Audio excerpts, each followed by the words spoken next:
Hello and welcome back students. आज की class में हम लोग पढ़ने वाले हैं the rest of the questions, question number 8। तो स्टार्ट करते हैं डिसोल्यूशन चैप्टर का क्वेश्चन नंबर 8।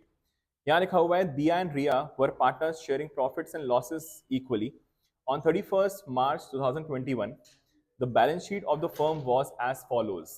तो बैलेंस शीट गिवन है आपके पास और लास्ट में लिखा हुआ है you are required to pass the journal entries. तो इस क्वेश्चन में हम लोग को सिर्फ और सिर्फ जर्नल एंट्रीज पास करनी है। तो स्टार्ट करते हैं विद द फॉर्मेट। सो यहाँ पे दिस इज क्वेश्चन नंबर 8। सबसे पहले ड्रॉ करेंगे हम लोग जर्नल एंट्रीज का format.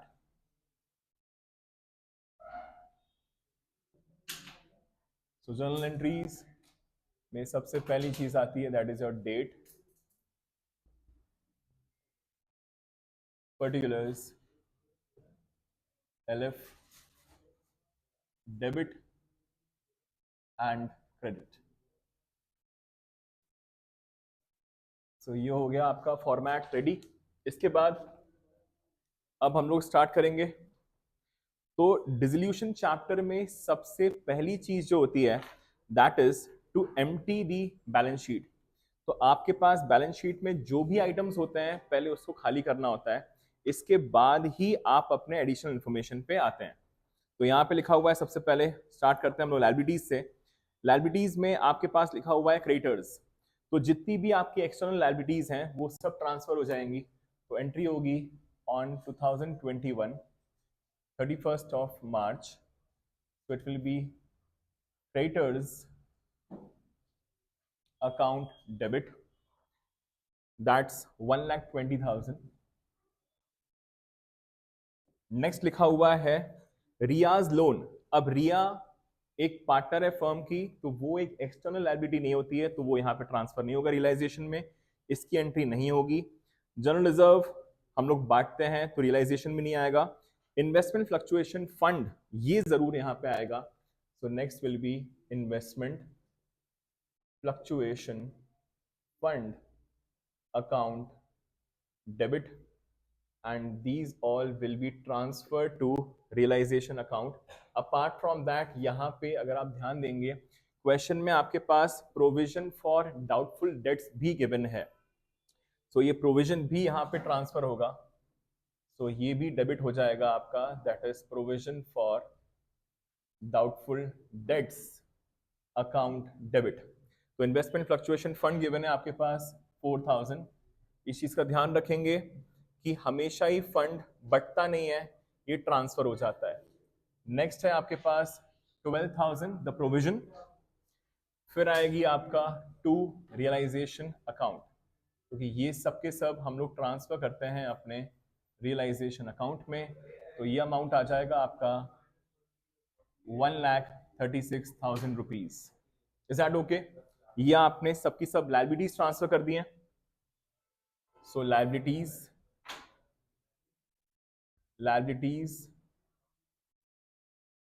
Transferred, liabilities transferred. Next ये हो गया आपकी पहली चीज खत्म। अब आते हैं हम लोग अपने एसेट साइड पे।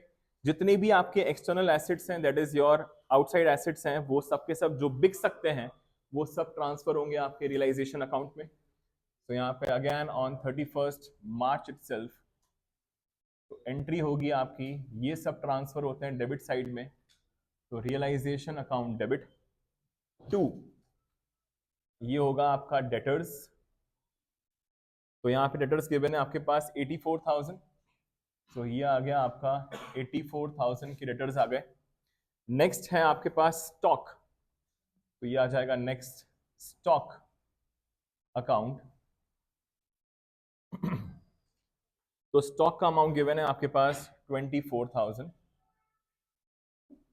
इसके बाद नेक्स्ट है इन्वेस्टमेंट्स। टू इन्वेस्टमेंट्स आ जाएगा अब आपका,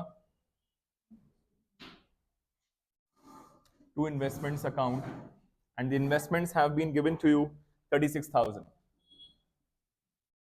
इसके बाद लास्ट में आएगा आपका प्लांट एंड मशीनरी। तो this will be to plant and machinery account. ये है आपके पास 78,000 रुपीज की। अब इन सभी का सम आपका आ जाएगा रियलाइजेशन अकाउंट डेबिट में। तो this is your sundry assets transferred,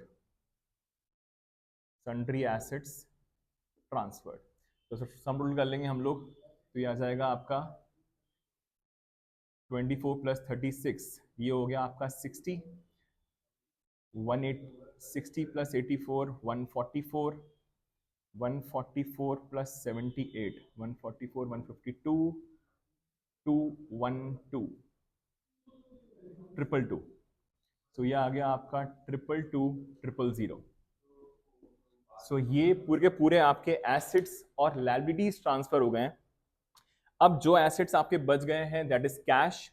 तो कैश कभी भी ट्रांसफर होता नहीं है, वो अपने कैश अकाउंट में आ जाएगा। नेक्स्ट आपका दियाज लोन, ये एक पार्टनर का लोन है, इसको भी आपको टू बैलेंस ब्रॉड डाउन करके लिखना होता है, उसकी कोई एंट्री नहीं होती है। Apart from that we have a general reserve, ये बढ़ जाएगा आपका। सो यहाँ पे 31 मार्च को it will be general reserve account debit to, दो पार्टनर्स थे आपके, इक्वल रेशियो था, that is Diya and Riya. So it will be transfer to Diya's capital account and to Riya's capital account. So general reserve आपके पास गिवन है 30,000 rupees का। So 30,000 ये बटेगा equally 15,000 each, that is general reserve distributed. इसके अलावा और कुछ भी नहीं है जो यहाँ पे आ पाए। यहाँ पे कंटिन्यू कर लेते हैं हम लोग जनरल एंट्रीज को।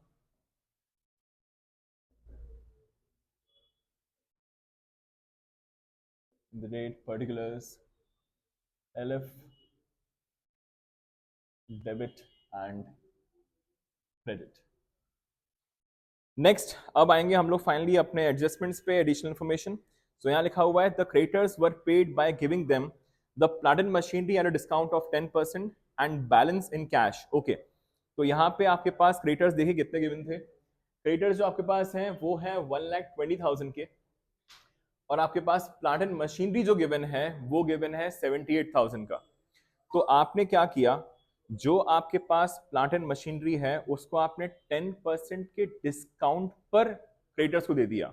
तो कहने का मतलब ये हुआ कि आपके पास 78,000 का प्लांट एंड मशीनरी है, इसका 10% डिस्काउंट हो जाएगा 7800, तो अमाउंट आ जाएगा आपका 70,200। आपके जो क्रेडिटर्स हैं वो हैं आपके 1,20,000 रुपीज के। 1,20,000 पे करने के लिए आपने 70,200 का प्लांट एंड मशीनरी दे दिया, तो जितना अमाउंट बचा उतने का आपने दे दिया है कैश। तो अमाउंट जो बचा होगा वो बचा है 49,800, इसलिए आपने कैश दिया, और इसकी कोई एज सच एंट्री नहीं होगी क्योंकि इसके लिए आपने प्लांट एंड मशीनरी ही दे दी है। इस चीज का ध्यान रखेंगे, अगर आपस में कोई भी एसेट और लायबिलिटी सेट ऑफ होता है तो उसकी एंट्री नहीं होगी। तो यहां पर सिर्फ और सिर्फ एंट्री होगी जो आपने बैलेंस पे कर दिया कैश में। तो क्या एंट्री हो जाएगी आपकी, जब भी हम लोग अमाउंट पे करते हैं तो कैश के थ्रू पे करेंगे, बट कभी भी लायबिलिटी और एसेट का नाम अपीयर नहीं होता। तो यहाँ पे realisation account debit to cash account. तो 31 मार्च एंट्री होगी आपकी realisation account debit to cash account. This is your creditors paid off, creditors paid off. So आपने उनको पे कर दिया है 49,200 एंड 49,200, क्लियर, सॉरी 49,800। सो ये है 800 एंड 800। ओके, नेक्स्ट आते हैं हम लोग। अब नेक्स्ट पॉइंट लिखा हुआ है रियाज लोन। देखिए रिया ने हमको लोन दिया था, हमारी लायबिलिटी थी वो। तो Riya's loan was paid with interest of ₹1,000।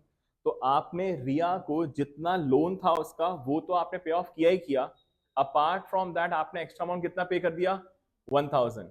तो जो 1000 आप एक्स्ट्रा पे करते हो वो आता है विद द नेम रियलाइजेशन। तो ये है 2021, अगेन 31 मार्च की एंट्री होगी।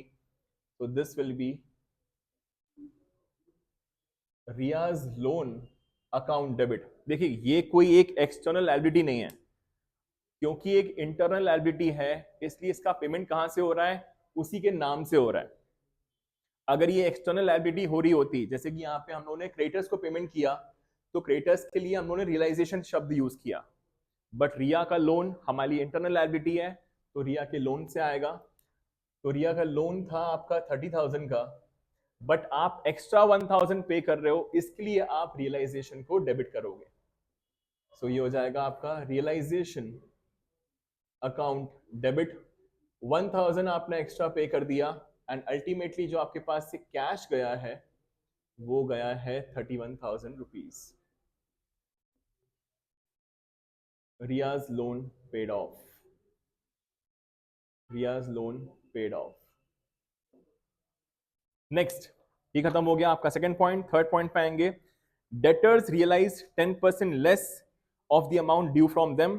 डेटर्स थे आपके पास 84,000 के, so this time we are not at all concern with the provision. जितना अमाउंट आ रहा है उतना ही अमाउंट आप नोट डाउन कर लेंगे। तो यहाँ पे जो एंट्री होगी on 31 March, that will be cash account debit to realisation account, cash account debit to realisation account. सो 84,000 का 10% इज 8,400, तो ये हो जाएगा आपका 75,600। So 75,600 is the ultimate amount जो आपने रिसीव किया, that is debtors realised, debtors realised, वहां से अमाउंट आ गया 31 मार्च। नेक्स्ट जो लिखा हुआ है आपके पास, that was stock was taken over by Riya at 14,000। तो देखिए स्टॉक हमारे पास कितने का था, हमारे पास स्टॉक जो था वो था 24,000 का, स्टॉक था हमारे पास 24,000 का, और यहाँ पे यही पूरा स्टॉक कौन लेके चला गई, रिया लेके चली गई है। तो हम लोग को रिया से अमाउंट लेना होगा, तो ये हो जाएगा आपका Riya's capital account debit. Again we are not all concern with the profit और द लॉस, तो 2 हो जाएगा आपका रियलाइजेशन अकाउंट। तो स्टॉक को आप रियलाइजेशन लिखेंगे एंड द अमाउंट इज 14,000, जितने पे वो लेके चली गई। तो stock taken over, stock taken over by Riya, stock taken over by Riya. Next लिखा हुआ है investments realised 80% of their book value. तो क्वेश्चन में इन्वेस्टमेंट्स ये हुए थे आपके पास 36,000 रुपीज के, ये रियलाइज हो गए हैं 80%। तो यहाँ पे again we have received the cash. तो 31 मार्च एंट्री होगी आपकी cash account debit to realisation account. Profit and loss से कोई मतलब नहीं होता। तो 36,000 का 80% will give you 28,800. So it is 28,800. So this is your investments realized. This is your investments realized. Next point है realization expenses of 1,200 were paid by दिया। दिया एक पार्टनर है जिसने रियलाइजेशन एक्सपेंस पेड कर दिए, जबकि ये रिस्पॉन्सिबिलिटी होती किसकी है, फर्म की, पर पे किसने कर दिया, दिया ने। तो हमारी रिस्पॉन्सिबिलिटी आप किसको पे करेंगे, हम लोग दिया को। तो क्या एंट्री हो जाएगी आपकी, realisation account debit to, realisation account debit to Diya's capital account, Diya's capital account. तो 1,200 रुपीज हमने उसको पे कर दिए, रियलाइजेशन एक्सपेंसेस पेड। ही खत्म हो गए आपके सबके सब एडिशनल इंफॉर्मेशन। अब यहाँ पे नेक्स्ट हमारा जो काम होता है वो होता है टू चेक क्या हमारे पास कोई एसेट्स और लायबिलिटीज बच तो नहीं गए। तो चेक करते हैं, यहाँ पे हमारे पास लायबिलिटीज में क्रेडिटर्स थे, तो क्रेडिटर्स हम लोगों ने पे ऑफ कर दिए थे। Investment fluctuation fund and provision for doubtful debts, these are two liabilities जिनको पे करने की जरूरत नहीं होती है, तो ये पे नहीं होंगे, छोड़ देंगे हम लोग। डेटर्स से आपके पास अमाउंट आ गया था, यस। स्टॉक भी शायद बिक गया था हमारा, स्टॉक भी हो गया था, इन्वेस्टमेंट भी हो गया था, प्लांट एंड मशीनरी यहाँ पे सेट ऑफ हो गया था। तो ये खत्म हो गए आपके पूरे के पूरे एसेट्स एंड लायबिलिटीज। ओके, अब इसके बाद यहाँ पे और कुछ तो बचा नहीं है, एक लास्ट चीज बची हुई है, दैट इज दियाज लोन। दिया का लोन दिख रहा है आपको एसेट्स में। देखिए, दिया ने हमसे लोन लिया हुआ है 4,000 रुपीज का। कितने का लोन लिया दिया ने? अगर उसने 4,000 का हमसे लोन लिया हुआ है, तो अगर इंफॉर्मेशन गिवन होती कि ये अमाउंट पे कर दिया उसने, तो एंट्री होती cash account debit to Diya's loan. ये सबसे इंपॉर्टेंट पॉइंट है इस क्वेश्चन का, इस पूरे चैप्टर का। इनफैक्ट अगर पार्टनर का लोन आपका गिवन है लायबिलिटीज में, सुनिएगा प्लीज ध्यान से, अगर पार्टनर का लोन गिवन है लायबिलिटीज में, तो उसको आपको कुछ भी करके पे ऑफ करना होता है। तो आप उसको करते पार्टनर्स लोन टू कैश, पर यहां पे ऑलरेडी हम लोग रिया का लोन पे कर चुके। अगर पार्टनर का लोन एसेट्स में होता है, तो उससे आप कैश रिकवर न करके उसके कैपिटल से काट लोगे। Is that clear? अगर लिखा होता कि भैया कैश रिसीव हो रहा है, तो कैश अकाउंट डेबिट करते, तो दियाज लोन कर देते। बट यहां पे क्या हो रहा है, कुछ इंफॉर्मेशन नहीं है, तो एंट्री होगी Diya's capital account debit to Diya's loan account. utmost important point of this chapter. So 31st March, so it will be Dia's capital account debit to Dia's loan account, and the amount was rupees 4,000. Okay, this is Dia's loan settled. हम लोगों ने उसका loan settle कर दिया उसके capital से amount deduct करके। तो अगर यहां तक क्लियर है, तो नेक्स्ट हमारा काम होता है to close the realisation account. तो रियलाइजेशन अकाउंट के लिए हम लोग बनाएंगे एक working note. So now please come to the working note number 1। It will be for your realisation account. इसमें निकालना है हम लोग को या तो प्रॉफिट या तो लॉस। तो जितनी बार डेबिट हुआ वो लिखेंगे और जितनी बार क्रेडिट हुआ वो लिखेंगे। तो रियलाइजेशन आपका क्रेडिट हुआ था 1,36,000। उसके बाद आपका डेबिट हुआ था 222,000। नेक्स्ट आपका रियलाइजेशन फिर डेबिट हुआ 49,800। इसके बाद आपका डेबिट हुआ 1,000 से। इसके बाद क्रेडिट हुआ 75,600। फिर आपका क्रेडिट हुआ 14,000। फिर आपका क्रेडिट हुआ 28,800। फिर डेबिट हुआ 1,200। बस, तो इतनी बार डेबिट्स हुए हैं, इतनी बार क्रेडिट्स हुए हैं। तो प्लीज चेक करिए, प्लस करिए, बताइए टोटल कितना आ रहा है। लॉस आ रहा है, डेबिट हैवी आ रहा है क्या? ओके, कितना है डेबिट का total? 27,400 is the total of debit side. 27,400, 2,73,000, 2,74,800। सिर्फ 4,000 की 800 भी आ रहा है? 800 नहीं आएगा, क्योंकि यहाँ पे आपका 800 है और 200 है, तो जीरो हो जाएगा ना वो। तो 49, 50, 51, 51, तो 51, 273 आ रहा है मेरा तो, नहीं 274 ही आ रहा है। यस, इसका कितना आ रहा है इसका?